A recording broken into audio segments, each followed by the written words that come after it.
What kind of car does $500 buy you in 2025?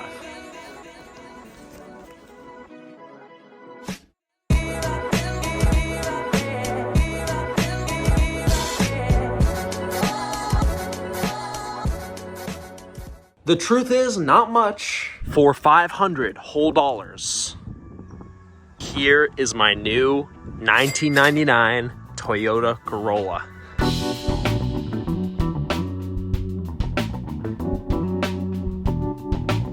Yes, guys, in 2025, you can still buy cars dirt cheap.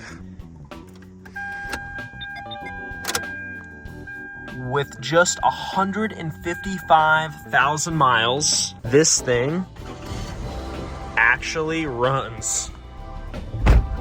Now, unfortunately for me, it does not have any power steering, which is part of the reason I got this car for so cheap.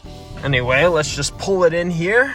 So when I got this car, the seller told me essentially he had been driving it when all of a sudden... Well, I realized the belt it came off, so I thought it popped off.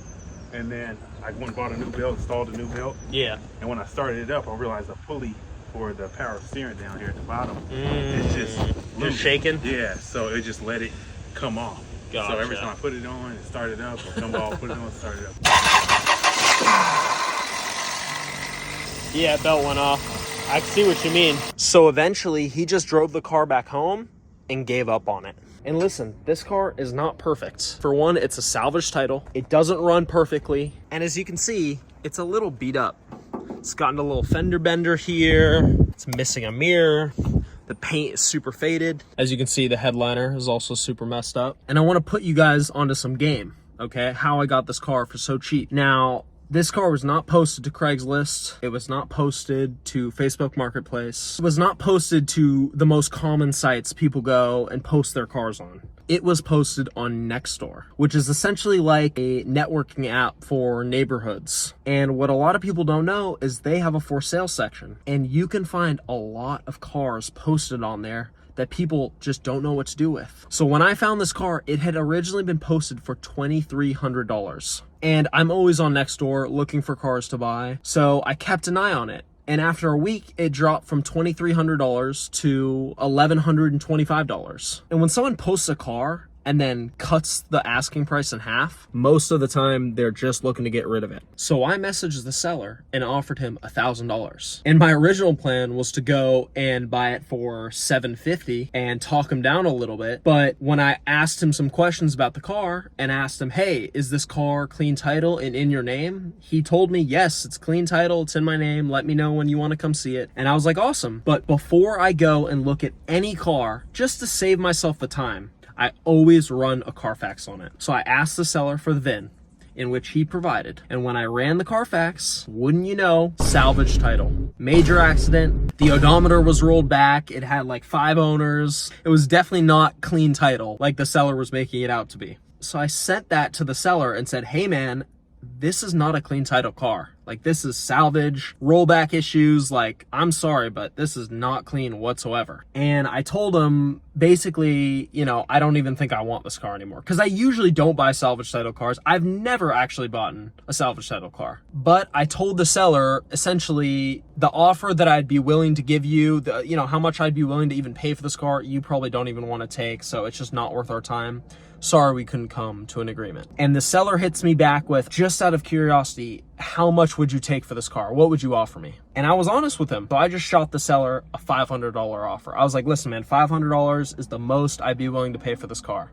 Because I thought he wouldn't take it. It's just a waste of both of our times. Whatever, $500 offer, throw it out there. And wouldn't you know, the seller accepted it.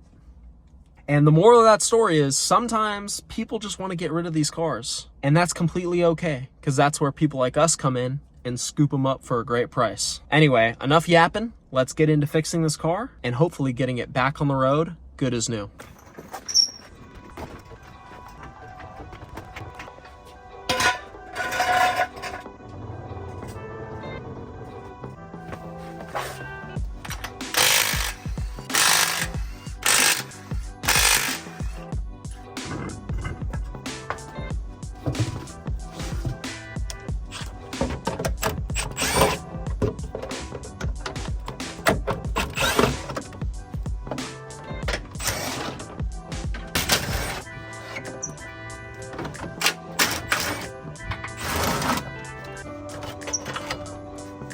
Here is our problem child.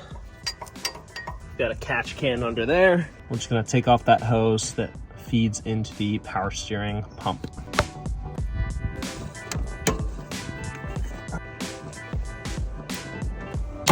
Oh. Oh my goodness. Bang my hand. Ouch.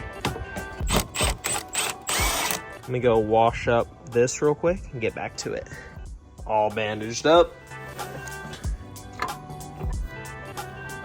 All right, guys, I'm embarrassed to admit that took me like 20 minutes just to get this thing off. It was just stuck on there. And by the looks of it, we have two 14mm bolts, one right there and one right there.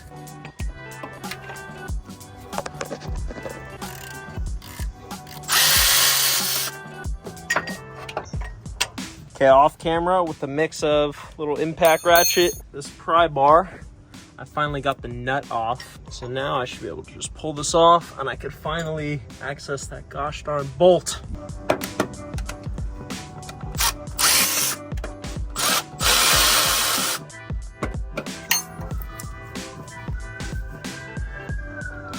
Just pulled out another one of these long bolts. And now, with enough prying and struggling, this thing finally dropped out.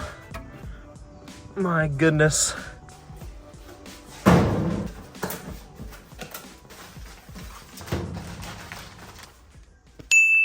That is much better than that shakiness we have on the car. All right, it looks like we're gonna have to transfer this part over to here.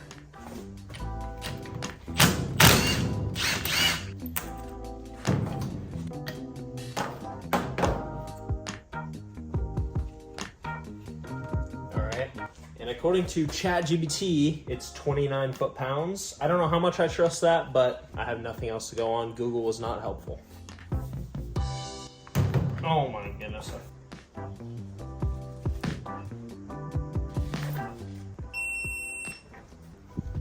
All right, this thing is ready to go back in with the power of YouTube editing. And just like that, it is installed. The only thing left to do is throw in the belt and then the cover. And I just realized I don't have any power steering fluid, so we got to run to the store for that. But once it's filled up, this thing should be ready to go. All right.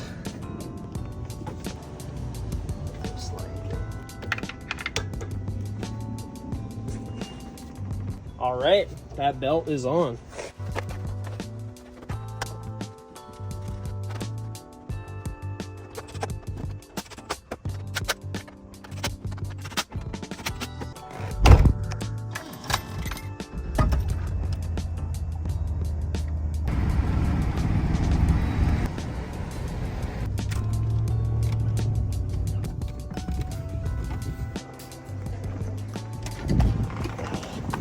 Okay, we are back with the fluids. Let's check. We are completely empty.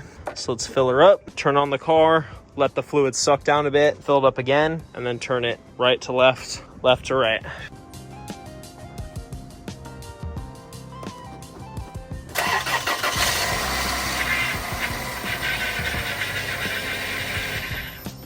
All right, the belt is still on. That's a good thing. It's also sucked down all of the power steering fluid.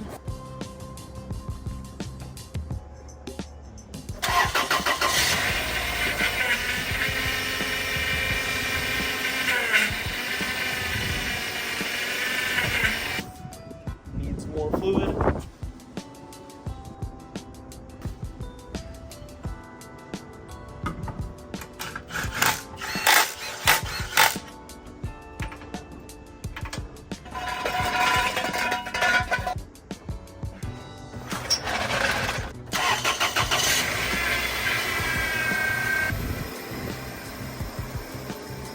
All right, the power steering level seems okay. Just gonna double check batteries aren't loose. Do we have brake fluid? Yes, we do.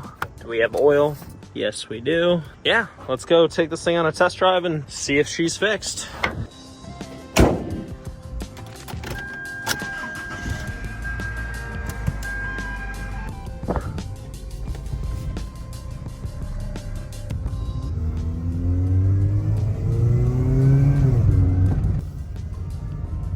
Okay.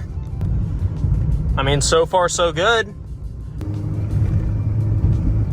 Transmission shift's good. Temp gauge is finally working. It is freaking hot. Let's see if the AC is working. Oh my God. The AC is loud, but it's blowing cold, baby. That is what I'm talking about. Oh my goodness, it's loud. Man, it is blowing cold. I love that. All right, let's make sure it doesn't need any more power steering fluid. That level looks good. Belt is still on. The pulley feels good. This thing runs fantastic.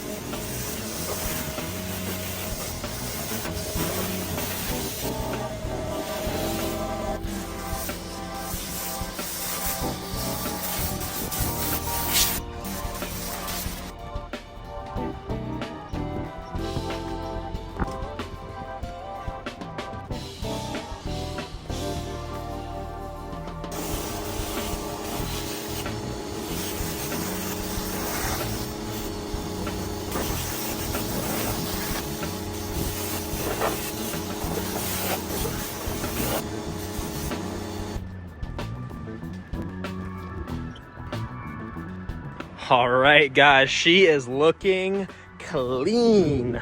Man, and to think, I've said it a million times, but $500 to get yourself a nice running and driving car. You gotta love it.